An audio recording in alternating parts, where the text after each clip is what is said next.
পরিণত করা হয়েছিল। তারই অনিবার্য পরিণাম ছিল 15ই আগস্ট। 15ই আগস্টের পর শেখ হাসিনা ঘোষণা করেছিল যেই জাতি তার বাবাকে হত্যা করে মিষ্টির দোকান খালি করে ফেলেছে, যেই জাতি তার বাবাকে হত্যা করেছে, এই দেশের মানুষের বিরুদ্ধে সে প্রতিশোধ গ্রহণ করে ছাড়বে। এই হলো 1975 সালে শেখ হাসিনার ঘোষণা। এরপর থেকে 2024 সাল পর্যন্ত প্রায় 50 বছর শেখ হাসিনা বিভিন্নভাবে রাজনীতি করেছে। এই 50 বছরের রাজনীতি ছিল বাংলাদেশের মানুষের কাছ থেকে তার পিতার হত্যার প্রতিশোধ গ্রহণের রাজনীতি।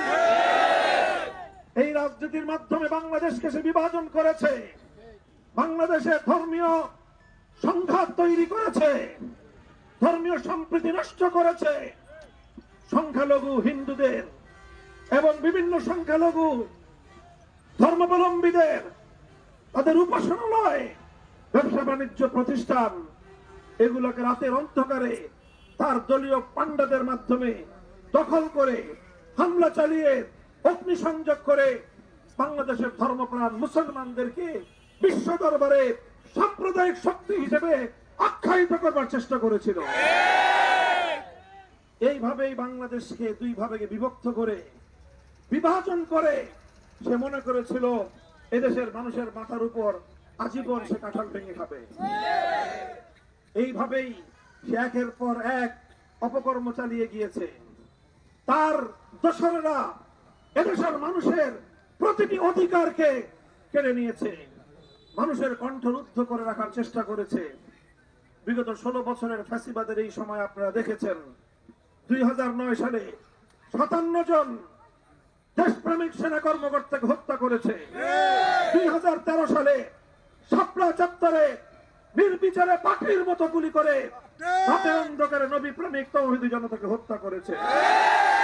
2021 সালে স্বাধীনতার সুবর্ণ জয়ন্তীকে কেন্দ্র করে ভারতের গুজরাটের কসাই নরেন্দ্র মোদীকে আমন্ত্রণ জানিয়ে শান্ত বাংলাদেশটাকে উত্তপ্ত করে তুলেছে। আর গুলি করে ব্রাহ্মণবাড়িয়া, হাটহাজারী সহ হেফাজতে ইসলামের 25-30 জন কর্মীকে নির্মমভাবে হত্যা করেছে।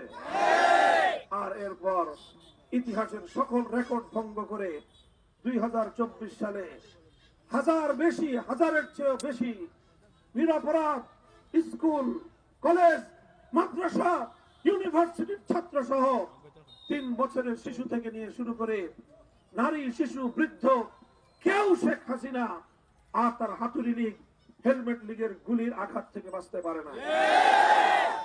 এইভাবে ছাত্রলীগ আর যুবলীগের নামধারী ক্যাডার সন্ত্রাসীদেরকে হেলমেট পরিয়ে, হাতুড়ি দিয়ে, বন্দুক দিয়ে, পিস্তল দিয়ে ছাত্র জনতাকে হত্যা করার জন্য নির্দেশ দিয়েছিল।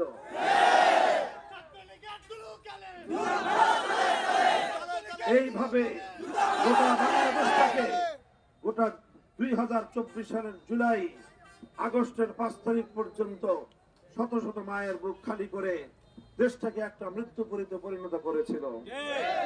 এরপর বাংলাদেশের মানুষ তারা যখন মরতে শিখলো, তারা যখন জীবন দিতে শুরু করলো, অকাতরে জীবন দিল, রক্ত দিল, রক্তের বন্যায় শেখ হাসিনা বাংলাদেশের মাসনদ থেকে এমন ভাবে উৎখাত হয়েছে আগামী 50 বছর তার এবং তার সাঙ্গপাঙ্গদের রাজনীতি করার অধিকার শেষ হয়ে গিয়েছে। আমি বলি 1971 সালের পরে যেমনি ভাবে মুসলিম লীগ বাংলাদেশের রাজনীতিতে হালে আর পানি পায় নাই, 2024 সালের পরে আওয়ামী লীগের হবে সেই দশা মুসলিম লীগের হয়েছিল যেই দশা। যারা আওয়ামী লীগ করতেন এদের মধ্যে 2-4 জন যদি ভালো মানুষ থেকে থাকেন কোনো কারণে, বলবো তাহলে আপনারা নাম পরিবর্তন করেন সংগঠনের। এই আওয়ামী লীগ বাংলাদেশে কলঙ্কের রাজনীতির জন্মদাতা, এই আওয়ামী লীগ বাংলাদেশের খুন গুমের জন্মদাতা, এই আওয়ামী লীগ বাংলাদেশে ফ্যাসিবাদের জন্মদাতা, এই আওয়ামী লীগ ফ্যাসিস্ট খুনি হাসিনার মতো একটা নেতৃত্বে পরিচালিত একটা সন্ত্রাসী দল। এই দলকে আর বাংলাদেশের মানুষ বাংলাদেশের রাজনীতিতে দেখতে চায় না। বাংলাদেশের মানুষ চায় বৈষম্যের বিলোপ, বাংলাদেশের মানুষ চায় সকল ধরনের বৈষম্য, অন্যায় এবং জুলুমের অবসান। বাংলাদেশের মানুষ আগামী দিনে ন্যায় এবং ইনসাফপূর্ণ একটি সমাজ দেখতে চায়। আপনারা চান তো? ইনশাআল্লাহ। বৈষম্য বিরোধী আন্দোলনের নেতৃবৃন্দ ছাত্ররা যেভাবে তারা একটি নতুন বাংলাদেশ গড়ার জন্য তারা দীপ্ত কদমে এগিয়ে চলেছে, বাংলাদেশ খেলাফত মজলিস, যুব মজলিস, ছাত্র মজলিস এবং ভ্রাতৃপ্রতিম অন্যান্য সংগঠনগুলো, হেফাজতে ইসলাম সহ এদেশের আলেম সমাজ, ধর্মপ্রাণ মুসলমানরা নতুন বাংলাদেশ গড়ার প্রত্যয়ে ইনশাআল্লাহ গোটা বাংলাদেশে আমাদের এই সংগ্রাম অব্যাহত থাকবে।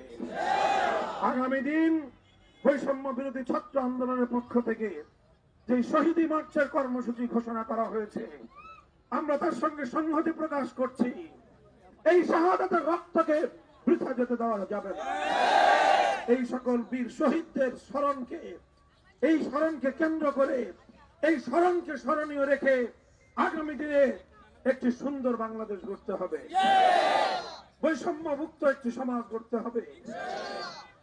বৈষম্য মুক্ত ইনসাফপূর্ণ সমাজ, পূর্ণাঙ্গ ইনসাফপূর্ণ সমাজ গড়তে চাইলে মানব রচিত গণতন্ত্র দিয়ে হবে না। এর জন্য চাই সৃষ্টিকর্তা মহান আল্লাহ পাক রব্বুল আলামিন প্রদত্ত রাজনৈতিক ব্যবস্থা। আল্লাহ প্রদত্ত রাজনৈতিক ব্যবস্থার নাম হলো খেলাফতের রাজনীতি, আল্লাহর প্রতিনিধিত্বের রাজনীতি। বাংলাদেশ খেলাফত মজলিস টেকনাফ থেকে তেতুলিয়া পর্যন্ত এদেশের জনগণকে, আপামর জনসাধারণকে ঐক্যবদ্ধ করে আগামী দিনে আল্লাহর জমিন, আল্লাহর দিনের ঝান্ডা সমুন্নত করতে চায়। থাকবেন তো ইনশাআল্লাহ?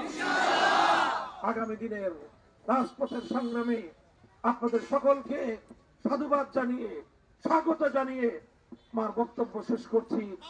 আপনাদের আজকের এই সংক্ষিপ্ত পথসভায় দীর্ঘ সময় পর্যন্ত আপনারা এখানে সমবেত হয়েছেন, কষ্ট করেছেন। আপনাদের সকলকে আল্লাহ পাক রব্বুল আলামিন উত্তম বিনিময় দান করুন। আখিরু দাওয়ানা আলহামদুলিল্লাহি রাব্বিল আলামিন। সুবহানাল্লাহি ওয়া বিহামদিহি, সুবহানাকাল্লাহুম্মা ওয়া বিহামদিকা, আশহাদু আল্লা ইলাহা ইল্লা আনতা, আস্তাগফিরুকা ওয়া আতুবু ইলাইক।